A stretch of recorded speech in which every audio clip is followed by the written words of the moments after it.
Bismillahirrahmanirrahim. Assalamualaikum warahmatullahi wabarakatuh. Halo, perkenalkan nama saya Regia Molisdaya dengan NIM 2230511080 dari Prodi Teknik Robotika kelas 6B. Di sini saya akan mempresentasikan penelitian saya yang berjudul Klasifikasi Penyakit Daun Cabai menggunakan Transfer Learning dengan Arsitektur Efisienet. Nah, pada video kali ini saya akan menjelaskan yang pertama ada bab 1 pendahuluan, yang kedua ada bab 2 studi pustaka, dan bab 3 metodologi penelitian. Nah, pada bab 1 pendahuluan akan menjelaskan tentang latar belakang, identifikasi masalah, rumusan masalah, dan juga tujuan penelitian. Nah, di sini ada latar belakang. Cabai merupakan komoditas penting di Indonesia namun rentan terserang penyakit daun seperti keriting, bercak, dan virus kuning. Penyakit ini menurunkan produktivitas dan kualitas hasil panen secara signifikan. Sayangnya, identifikasi penyakit daun cabai masih dilakukan secara manual oleh petani yang sangat bergantung pada pengalaman dan pengamatan visual. Pendekatan ini rentan terhadap kesalahan diagnosis, terutama pada tahap awal infeksi saat gejala belum tampak jelas. Nah, oleh karena itu, penelitian ini mengembangkan sistem klasifikasi otomatis berbasis citra daun cabai menggunakan teknologi deep learning agar proses identifikasi menjadi lebih cepat dan juga akurat. Dan di sini juga ada identifikasi masalah. Yang pertama ada deteksi penyakit masih dilakukan secara manual, bergantung pada pengalaman dan pengamatan visual sehingga rentan terjadi kesalahan diagnosis. Yang kedua, sulit membedakan gejala penyakit dan serangan hama karena bentuk dan warna daun yang mirip. Yang ketiga, faktor lapangan seperti pencahayaan, latar belakang, dan kualitas gambar mempersulit deteksi visual secara konsisten, terutama di lingkungan terbuka. Yang terakhir, metode tradisional kurang efisien untuk diterapkan dalam skala besar karena memerlukan waktu dan tenaga yang cukup besar. Adapun rumusan masalah, nah yang pertama ada bagaimana merancang dan mengimplementasikan sistem klasifikasi penyakit daun cabai menggunakan transfer learning dengan efisienet. Yang kedua, sejauh mana akurasi dan efisiensi performa model efisienet dalam mengklasifikasikan citra penyakit daun cabai.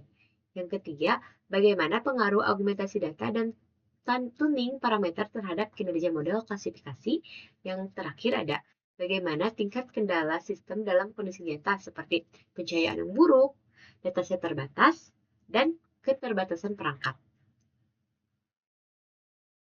Nah, adapun tujuan penelitiannya, untuk merancang sistem klasifikasi penyakit daun cabai menggunakan metode transfer learning dengan arsitektur efisienet.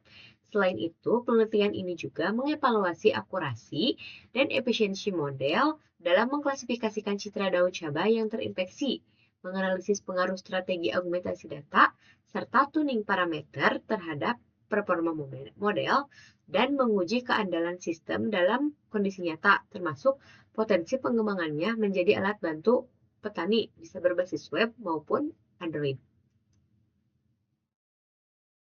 Nah, lanjut di bab 2 studi pustaka. Nah, di dalam bab 2 ini akan menjelaskan tentang kajian keislaman, studi pustaka, dan juga penelitian terdahulu. Nah, kita lanjut ke kajian keislaman. Nah, Islam sangat menjunjung tinggi ilmu pengetahuan dan menempatkan orang berilmu pada kedudukan yang tinggi. Ilmu bukan hanya untuk dipelajari, tapi juga harus dimanfaatkan. Nah, sebaik-baiknya ilmu adalah yang bermanfaat bagi orang lain. Sesuai dalam Quran Surat Al-Mujadilah ayat 11 yang berbunyi, A'udzubillahi minasyaitonirrajim, Bismillahirrahmanirrahim. Yarfa'illahu alladzina amanu minkum walladzina utul ilma darajat wallahu bima ta'maluna khabir. Nah, artinya niscaya Allah akan mengangkat derajat orang-orang yang beriman di antaramu dan orang-orang yang diberi ilmu beberapa derajat, dan Allah Maha mengetahui terhadap apa yang kita kerjakan. Quran Al-Mujadilah ayat 11. Adapun sabda Rasulullah SAW, khairun nasi anfa'uhum linnas. Sebaik-baiknya manusia adalah yang paling bermanfaat bagi manusia. Hadis riwayat Ahmad At-Tabrani dan Ad-Daruqutni. Nah, maka dari itu, pengembangan sistem klasifikasi penyakit daun cabai ini tuh merupakan bentuk amal keilmuan yang semoga bermanfaat bagi banyak orang dan sesuai dengan prinsip Islam dalam menebar kebermanfaatan bagi umat. Nah, lanjut studi pustaka. Nah, di sini yang pertama ada penyakit daun cabai. pada tanaman cabai. Tanaman cabai cukup rentan terhadap serangan penyakit jenis hama dan penyakit terutama pada daun yang berperan penting dalam fotosintesis dan transpirasi. Kerusakan pada bagian ini dapat mempengaruhi pertumbuhan tanaman secara menyeluruh. Salah satu masalah utama yang sering dihadapi petani adalah penyakit daun yang tidak hanya menghambat pertumbuhan tanaman, tetapi juga menurunkan kualitas dan kuantitas hasil panen.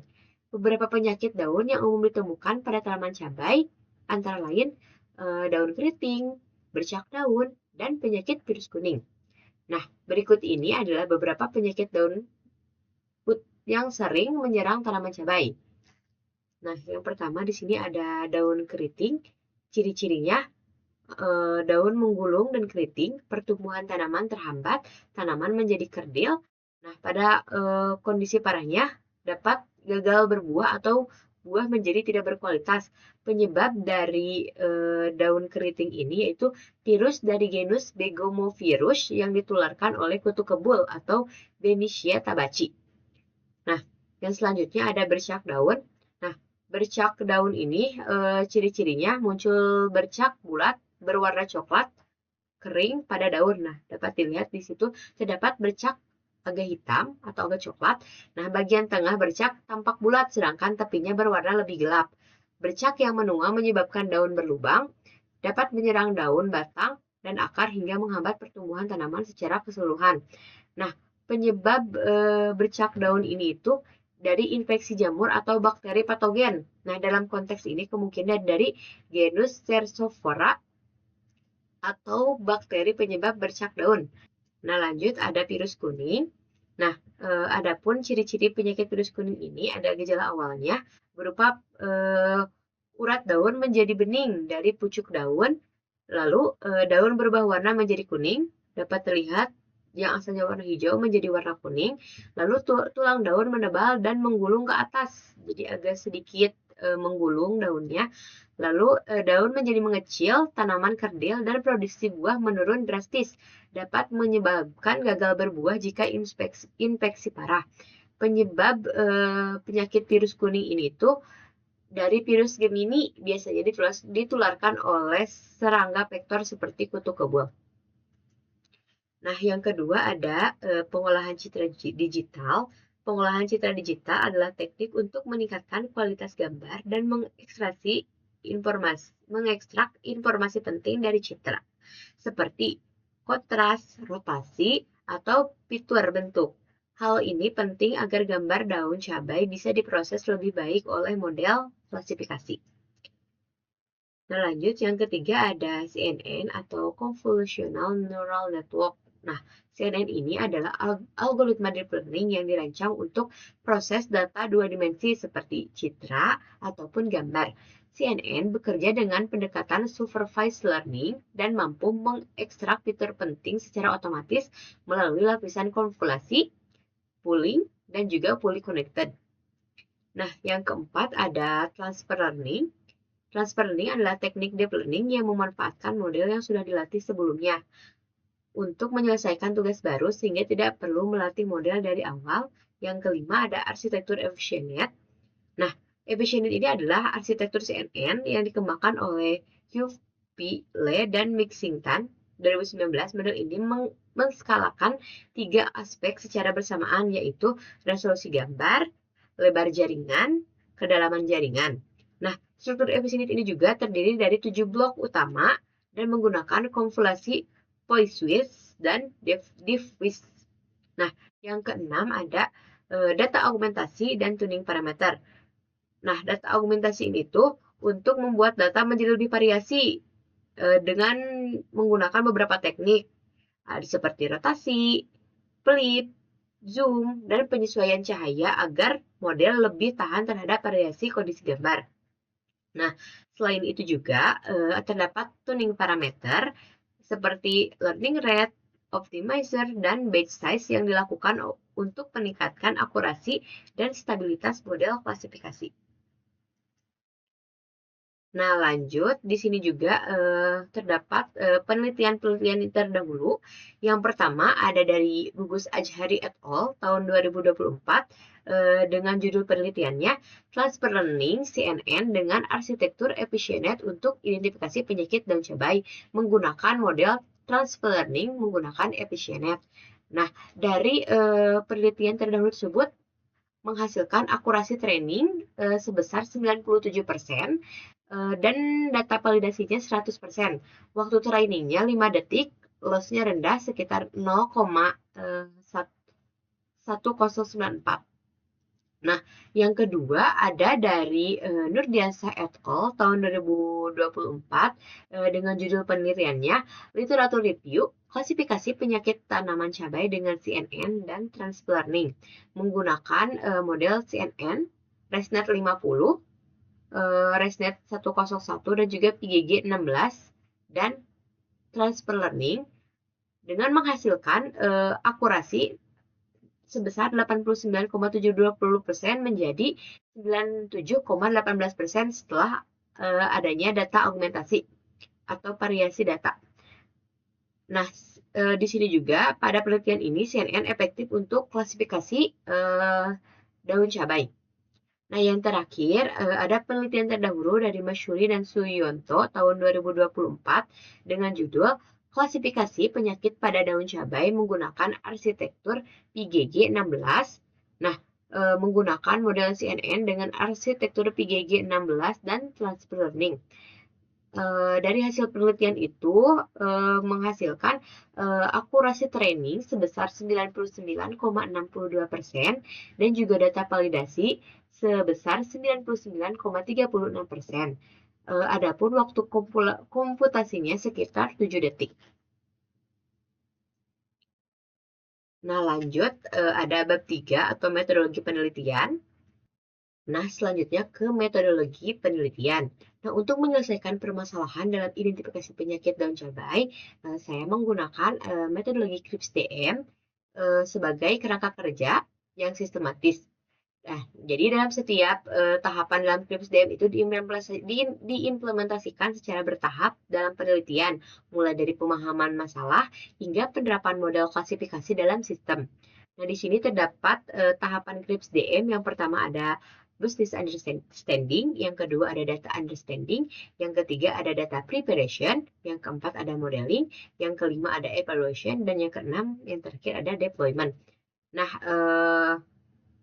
pada tahap business understanding yang pertama ini tuh untuk memahami permasalahan bisnis dan merumuskan tujuan analisis data secara jelas. Nah, untuk data understanding itu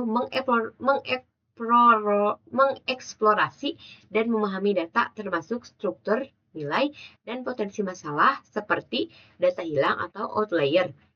Yang ketiga ada data preparation. Nah, pada tahap ini itu untuk pemodelan melalui pembersihan, transformasi, dan seleksi fitur relevan. Yang keempat ada modeling. Nah, pada tahap ini tuh menerapkan algoritma yang sesuai untuk membangun model serta menyetel parameter agar hasilnya lebih optimal. Yang kelima ada evaluation. Nah, evaluation itu untuk menilai kinerja model dan memastikan kesesuaian dengan tujuan awal analisis. Nah, yang terakhir ada deployment. Nah, pada tahap ini tuh untuk menyajikan hasil analisis yang mendukung pengambilan keputusan atau pengembangan sistem. Nah, lanjut ke tahapan-tahapan yang dilakukan dari penjelasan tahapan sebelumnya. Nah, yang pertama ada business understanding. Nah, pada tahapan ini tuh dimulai dengan mengidentifikasi masalah utama yang dihadapi petani, yaitu kesulitan dalam mengenali jenis penyakit daun secara akurat. Nah, masalah ini tuh berdampak pada keterlambatan penanganan dan potensi gagal panen. Nah, tujuan dilakukannya business understanding itu untuk merancang solusi berupa sistem klasifikasi otomatis berbasis web untuk membantu proses identifikasi penyakit daun cabai dengan cepat dan juga efisien. Nah, yang kedua pada data understanding ini tuh dikumpulkan dari dua sumber dataset. Yang pertama dari dataset primer atau yang langsung diambil dari lahan pertanian, dan dataset sekunder bisa diambil dari repositori publik seperti Kaggle dan juga penelitian terdahulu. Nah, diklasifikasikan menjadi 4 kelas, ada daun sehat, daun keriting, bercak daun, dan juga virus kuning. Nah, selanjutnya ada data preparation. Nah, data preparation ini tuh untuk menyeleksi gambar berdasarkan kualitas dan kejelasan gejala penyakit. Nah, langkah-langkahnya bisa mulai dari resizing atau menyesuaikan ukuran gambar dengan input efisiennya, lalu ada normalisasi atau skala piksel diubah agar mempercepat pelatihan, dan juga ada augmentasi data, yaitu untuk membuat data menjadi lebih beragam dan juga variasi, seperti rotate, flipping, zoom, untuk meningkatkan keragaman data. Nah, yang terakhir ada split dataset. Biasanya dibagi menjadi dua, ada data training dan juga data testing. Biasanya data training itu sekitar 80% dan data testing itu 20%. Nah, lanjut ada tahapan modeling. Nah, pada tahapan modeling ini tuh model dikembangkan menggunakan EfficientNet atau sebuah arsitektur CNN yang efisien dan akurat. Dan juga transfer learning digunakan untuk memanfaatkan bobot model yang sudah dilatih sebelumnya, lalu dilakukan fine tuning dengan dataset cabai. Nah, selanjutnya ada evaluation atau evaluasi model menggunakan matriks akurasi, precision, recall, F1 score, dan confusion metric pada data uji. Nah, biasanya matriks yang digunakan itu ada akurasi, yaitu untuk mengecek seberapa sering model mendebak dengan benar, dan juga ada precision dan recall, yaitu seberapa tepat dan lengkap model dalam mengenali tiap kelas, dan juga F1 score, yaitu untuk mengecek keseimbangan antara precision dan juga recall. Yang terakhir ada confusional metric, yaitu untuk analisis kesalahan klasifikasi per kelas. Nah, yang terakhir ada deployment. Nah, pada tahapan ini itu model yang sudah dievaluasi sebelumnya akan diintegrasikan ke dalam aplikasi, bisa berbentuk web ataupun Android sederhana. Nah, pada penelitian ini saya merencanakan menggunakan aplikasi web, menggunakan Flash, lalu antarmuka penggunanya menggunakan HTML, CSS, ataupun JS. Nah, lanjut kita ke rencana sumber dataset. Di sini ada dua yang direncanakan. Yang pertama dari data primer, dan yang kedua ada dari data sekunder. Nah, data primer ini adalah data yang diperoleh dari lahan pertanian yang direncanakan akan diambil di Desa Pasir Datar Indah menggunakan kamera smartphone dengan pencahayaan alami dan sudut pengambilan yang bervariasi. Nah, yang kedua ada data sekunder. Nah, data sekunder itu untuk melengkapi data lapangan. Nah, di sini saya menggunakan data sekunder yang diperoleh dari repositori publik seperti Kaggle dan referensi penelitian terdahulu. Nah, data sekunder itu untuk membantu memperkaya variasi gambar daun dan membuat model lebih adaptif terhadap kondisi nyata. Nah, lanjut di sini ada jadwal rencana penelitian. Kegiatan penelitian akan dilaksanakan secara bertahap, mulai dari tahap persiapan, pengumpulan data, pemodelan, evaluasi, hingga deployment. Nah, dengan perencanaan waktu yang terstruktur ini mulai dari bulan Februari, Maret, April, Mei, Juni 2026, diharapkan tahapan penelitian dapat diselesaikan secara tepat waktu dan menghasilkan output yang sesuai dengan tujuan penelitian. Nah, mungkin cukup sekian yang dapat saya sampaikan. Mohon maaf bila ada kesalahan karena saya masih dalam tahap belajar. Sekian, terima kasih. Wabillahi taufiq wal hidayah. Wassalamualaikum warahmatullahi wabarakatuh.